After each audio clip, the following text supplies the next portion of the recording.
जगन्नाथ जी के रथ के ऊपर आज छत का काम भी पूरा हुआ। आज है मेरे जगन्नाथ जी के रथ का डे 11 का पार्ट 1। हेलो एवरीवन, मेरा नाम है तुषार शर्मा और मैं न्यूज़पेपर क्राफ्ट आर्टिस्ट हूँ। आज का काम शुरू करते हैं 21 इंची की स्टिक्स से। सबसे पहले मुझे 21 इंची की स्टिक्स को पेस्ट करके रथ के लिए छत तैयार करनी होगी। 21 इंची बाई 21 इंची की न्यूज़पेपर की शीट तैयार करनी होगी। तो मैं सुबह बैठ गया स्टिक्स को पेस्ट करने के काम पर। मुझे एक एक स्टिक्स पर फेविकोल लगाकर शीट तैयार करनी होगी। देखिए, आधे पाइप जुड़कर आधी शीट तैयार हो चुकी है। बाकी की शीट भी जल्दी से तैयार करते हैं। स्टिक्स बनाते समय ध्यान रखें कि सभी स्टिक्स इक्वल साइज़ की बने, तभी आपकी शीट इक्वल साइज़ की बनेगी। देखिए क्या मस्त शीट बनकर तैयार हो रही है। देखिए न्यूज़पेपर की शीट बनकर तैयार है। अब बारी आती है इसको इक्वल करने की।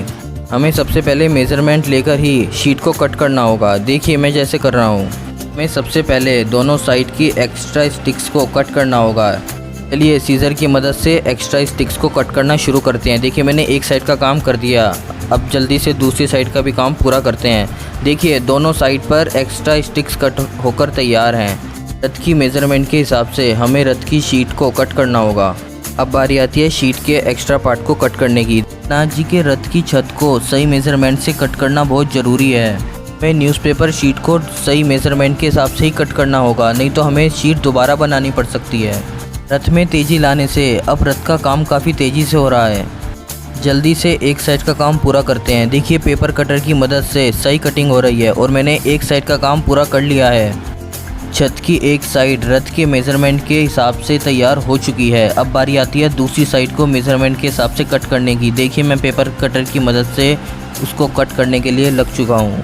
मुझे छत की चारों साइडें इक्वल मेज़रमेंट के हिसाब से ही कट करनी होगी। देखिए मैंने दूसरी साइड की भी सेम मेज़रमेंट के हिसाब से कटिंग कर ली है। अब बारी आती है बाकी दो बची हुई साइड्स की कट करने की। बची हुई दो साइड का भी काम जल्दी से पूरा करते हैं। छत की 3 साइड इक्वल मेज़रमेंट के हिसाब से कट होकर तैयार है। देखिए मेरी चारों साइड मेज़रमेंट के हिसाब से बनकर तैयार हो चुकी है। ऊपर की शीट से रथ की छत बनकर तैयार है। देखिए क्या मस्त लग रही है। अब बारी आती है बीम के ऊपर छत लगाने की। कल मैंने रथ के बीम का काम पूरा कर लिया था। देखिए क्या भव्य स्ट्रक्चर दिखाई दे रहा है। बारी आती है एक एक कर सब बीम पर फेविकोल लगाने की। देखिए मैंने 3 बीम पर फेविकोल लगा दी है। बीम पर फेविकोल अच्छे से लगाएं जिससे हमारी छत अच्छे से पेस्ट हो। देखिए मैंने आधे फ्रेम पर फेविकोल लगा दी है। अब बचे हुए 2 बीम पर भी फेविकोल लगाकर छत को जल्दी से पेस्ट करते हैं। सभी बीम पर फेविकोल लगाने का काम पूरा हुआ। चलिए जल्दी से छत को बीम पर लगाते हैं।